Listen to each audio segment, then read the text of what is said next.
Welcome back, everybody, to another episode of For Your Consideration Film Review. I'm your host, Gagne, and with me, my partner in crime, the Null Dog. What's up, What's up, buddy? man? How's it going? It's going well. It's going well. Yeah. We're talking about a movie that I'm very fond of. So I'm excited about this. Although I got to qualify, we're kind of here for a holiday special, and I don't think this really counts as a Christmas movie like we expected, I should say. Yeah, no, there was some Christmas music in it. There was Sure. some Christmas stuff in it, but it's not something I would want to watch every holiday. Yeah, I'm going to agree with you. It's definitely didn't fit the holiday mold so much as I thought. I remember it being way more Christmassy than uh Yeah, what we got. I didn't get the holiday spirit in this movie watching it. I didn't get any of that. I just got a lot of confusion and a lot of fast-paced dialogue. It is. It's very, very, what do they call it? Sharp wit. Yeah. And you miss things because you're just absorbing what was just said and laughing about what was just said. So let's get into the actual title of the movie, which is Kiss Kiss Bang Bang, a This has been 2005 Shane Black directed movie. So Shane Black, he's a writer, right? Yes. Is this his first movie that he directed? I do believe this is his very first directorial debut. Yes. Okay, so he wrote fun fact, did he write Lethal Weapon? Yep. Yeah, boom. Yes. Great fun fact. Yep. Fun fact, there you go. He Okay. also was in Predator, which we've already That's gone right. we've covered Yes. before. He was one of the That's right. commandos. And yeah, he's actually done his own Predator movie now. He did Iron Man 3, so this was kind of his, meeting with Robert Downey Jr. Ah, and how they became buddies. And after this movie, this is why Robert Downey Jr. wanted him to direct a Marvel movie. So interesting. Shane Black, though, writing wise, love him. I think he just has that sharp wit. I think, this has that Lethal Weapon buddy cop. Even they're not cops, they're private investigators in this movie, but same concept. You've got Right. two guys, different walks of life coming together for, investigating something, and that gives you that Lethal Weapon vibe. So he's very good at that. I think I enjoy that aspect of his writing.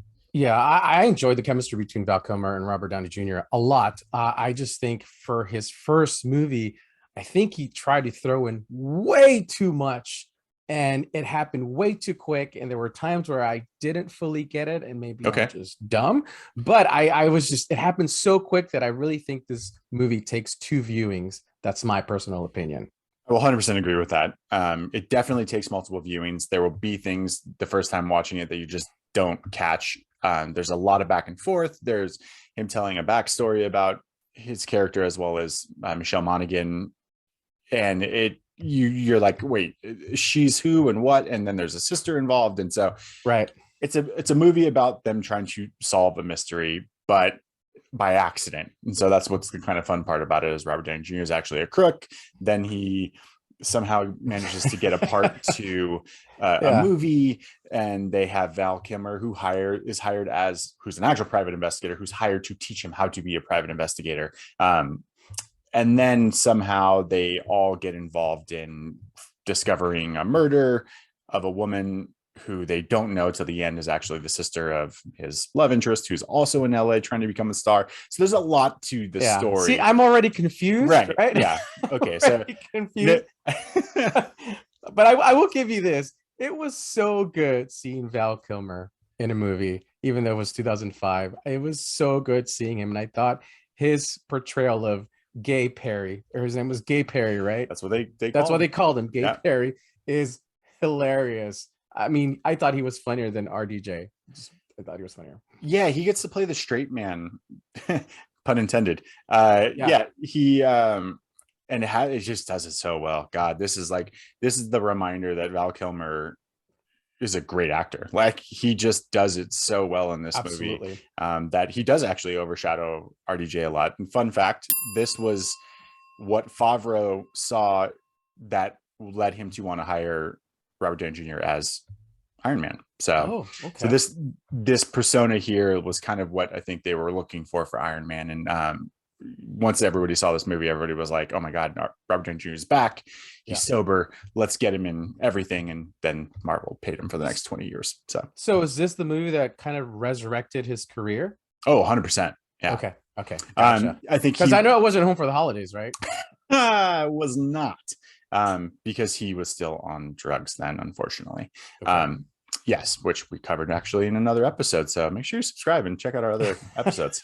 Um, Good plug. this, yeah, is kind of like, yeah, his renaissance. Okay. He got clean sober for this, to the extent that like even Val Kilmer on the set refrained from using any substances because he was working with Robert Downey Jr. so much. He really wanted to make sure, he stayed clean and respect, Wow. what he was going through. So Sure. again, so much props for Val Kilmer. Just so Yeah, underrated, he's and great. love the guy. Definitely an R-rated Mount movie. Rushmore, Val Kilmer, or not yet? Getting close. I Getting mean, close. Okay. when maybe the Top Gun sequel comes out and we revitalize our love for that movie, and Gotcha. Iceman, maybe we'll get back there. Iceman. Okay. Right? I really like RDJ narrating in this movie. Yes. I feel like I was like, wow, he's a good narrator. Mhm. Not as good as Morgan Freeman, but he's really good. and kind of the callback to Iron Man. Mhm. You said that Jon Favreau, this is why he picked Robert Downey Jr. for Iron Man. I saw the cockiness he brought to this character, but I also saw the kind of like the humble aspect. So he was almost like a Tony Stark, but a more humble Tony Stark in a sense, a little bit more panicky. I like that. It's a good call. That's cool. I don't think anyone's better than Morgan Freeman for narrating. So Okay. one day I may try to do my great imitation of him, Oh, but today's not the day. We'll save oh, it for a Morgan Freeman movie. dang. If anybody wants to see Chris's Morgan Freeman impression, put it in the comments below because I would love to see it too.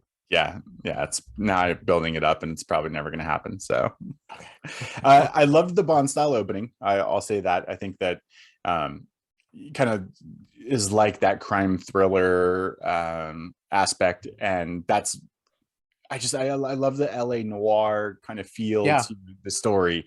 That's probably why it doesn't feel like Christmas, because it's in LA, but we get some Santa hats, and we get some schwanky parties, and I just like the LA vibe to the like seediness, and calls back to like LA Confidential, and just I like those style movies. And so I think from that aspect, it's fun. It's short-ish, it keeps it to the hour 45-minute mark.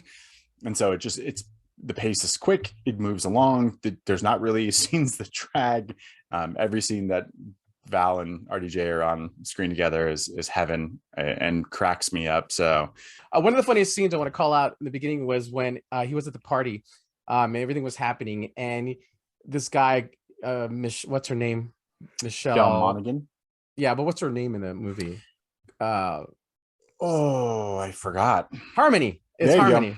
Harmony. And she's like passed out, and some douche guy comes in and like almost starts to like harass her while she's asleep. Right. And RDJ comes in and goes, "Hey, leave her alone, or I'm gonna basically beat your ass," and acting all tough. And you really think that he's gonna go beat him up. You really think that RDJ is this really big, tough character. And then the next scene, you see the guy just beating him up and kicking him. Oh, I was dying. That part was funny. I was laughing. That was good. And that's good. There's a lot of that. Your calls back to your point. He gets to play this like underdog character who's trying because he likes the girl, and so he doesn't want to not investigate. She hires him, and so he's trying to pretend to be an investigator, but he's actually using Perry to really do it. I did like when RDJ did pee on the corpse. I thought that was really funny too. That conversation that they have on the phone. Yeah. Is funny too, because he's telling him, I peed on the corpse. Can they track, can they find me for my pee? He's like, wait, why did you pee on the corpse? And like, he's trying to explain what he did, but not getting the point across of what Val wants to know. That dynamic, it's good. Like you figured there was a lot of table reads where they were just going back and forth about this stuff. I like it can be rated R. That's totally fine. What I have an issue with is there's this like gratuitous nudity in the movie, like unnecessarily, like, and I'm like, are LA parties really like that? Or just naked people just standing on boxes and in cubes, at parties all the time? It definitely gives a weird vibe. I guess in like post Weinstein era, like it feels dirty. It just feels. Well, you called it back. You said seedy. It's kind of a seedy scene in LA. I've never been to an LA party. So I maybe there are seediness. There's probably a lot of seediness in those, Hollywood parties. Yeah. It felt just unnecessary in the movie. But I guess yeah, it makes sense for, again, they're talking about Hollywood, which you got a little Corbin Burnson showcase there. I think they used he plays the what is the actor turned producer, Yeah. the bad guy, if you will, Yeah. of the story. But I think they used some like old footage where he actually had hair, and pre Major League days and his like LA Law days. That's what I was gonna say. Pre-Major League days. What was his name in Major League? For 5 points. I don't remember his name. God. Does anybody know Corbin Dorn, Roger Oh, Dorn. Dorn. Yeah. Dorn. Okay. Don't give me that old shit, Dorn. Take one for the team, Dorn. Yeah. Oh, so good. Okay, so I got another fun fact. Okay. So they talk about Michelle Monaghan, Harmony's, one big break, and she did this beer commercial, right? Yeah. And there's a bear in the beer commercial. Right. Do you know the voice of the bear? Oh gosh. It's a guy, right? Yes. John Goodman. That's not a bad guess. Let's go with Lawrence Fishburne. Morpheus himself. It was Lawrence Fishburne. Why, I don't know, but just thought that was kind of fun. The finger cutoff scene, I didn't like it. I don't know why. I think it happened so fast, and I thought he was just joking, and his finger really was on the floor, and I thought, okay, here we go. It's one of those. So I don't know. Finger cutoff, and then did he ever get it back in the end? Because the dog ate it. I don't think he did. I think he didn't, right? No, I think the dog ate it, and that was the end of that. So yeah. Okay. Yeah, I guess I don't really know why it was necessary, other than a gag for him to have throughout the rest of the movie. But see, that's the problem I have now. Okay. This movie's just riddled with wit and gags. It's like, I don't need that anymore. They have such a good chemistry that now you're gonna go, okay, his finger's cut off and he's gonna get it back on and he's gonna lose it. I thought that was a little bit too much. I'd rather see more Val Kilmer. Give me more Val Kilmer and less finger cut off. Yeah, I mean, it only serves the purpose of, he, I think, passes out from pain, where she like she's taken him to the hospital, and then she leaves him in the car, and then he passes out, and then someone else gets the car and takes it away, and he wakes up somewhere else. And there's a point to it, but there's a lot of nuance to get to the point, I think, and that's where it's a tough watch the first time around, because you're trying to keep up with the actual mystery of who this girl is and who killed her, but instead you're kind of caught up on these little details that are zigzagging you through some madness in LA. And that's where I got lost too. So well, we've found our way to the end, so at least excellent. You're not lost anymore. You know who was lost? Robert Downey Jr. was lost in this movie. His character was way in over his head. 100%. And I think Shane Black did a fairly good job, but maybe a little over his head for first directing. Like, we complain, I think, about length of running time sometimes. Maybe this needed a little bit more, to really tell the story better. I don't know. I don't think that it was it was poorly done, but I think that you can tell it's a first-time director. So good movie, maybe not a great movie. Let's get to the rating. Let's rate it. What are we rating? Fingers? We're gonna go fingers, since RDJ fingers. Yeah, since they get lost and you were lost, and You make me sound like I'm dumb. You got lost. All right, RDJ fingers. RDJ fingers. 1 RDJ finger being really awful. 5 RDJ fingers being just wonderful. So I'm gonna let you go first on this one. Okay. I'm gonna go with 3.5 RDJ fingers. Okay. All right. I still enjoy it. I still had a lot of fun. I still was giggling a lot. For all the little, complaints, I enjoy it. It's fun. Yeah. I'm a fan of Shane Black's work, and have been, I think, since growing up on the Lethal Weapon movies. So, it's a good one still. I recommend people see it just for seeing the interactions between them. Yeah. Okay. 3.5. Solid score. Hey, that's pretty good.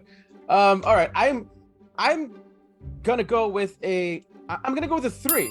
Okay, I'm gonna go with a 3, and I like the movie. I just think the movie needed to breathe a little bit. I felt like I couldn't breathe. There was so much happening that I felt lost at times, and I just wanted a moment where it just slowed down a little bit. I love Val Kilmer. I'm glad I saw a Val Kilmer movie. And RDJ was fantastic. The chemistry they had between them was just phenomenal, and I would really love to see that again if we could ever see it again. I don't think we might, I don't know, but yeah, it was I think it requires 2 viewings, and I would probably watch it again. So if my recommendation is, if you're going to watch it, it might require you 2 viewings. If you're dumb like me, if you're smart like Chris, you'll get it right away. Full disclosure, I've seen the movie at least 6 times at this point, so Okay. you know, I don't have to pay attention as closely, and I can start listening to, you know, the dialogue and little things here and there. Yeah, your point is valid. I was not sir. We're gonna have all of yours attack me, and you know, let's back off. You're a very smart human being. Yes. 3 is actually a fair rating, so I'm impressed. That's better than I was expecting from when you were like, I'm still digesting it. So yeah, I dig it. Cool. That's it, folks. We're done. We have kissed and banged out. Nope, that's gonna get cut. That's all we got, folks. I don't think we're gonna leave it in. That's pretty good. We're gonna leave it in. It's an attempt at, you know, humor to the title of the movie, and it just didn't work, so it's okay. But make sure, if you enjoyed this one, you subscribe to our channel, check out some other ones. We're going to come with a lot stronger Christmas movie here very soon, so stay tuned. Sounds good. We'll see you next time. All right. See you, everyone. Thanks, Bye. everyone.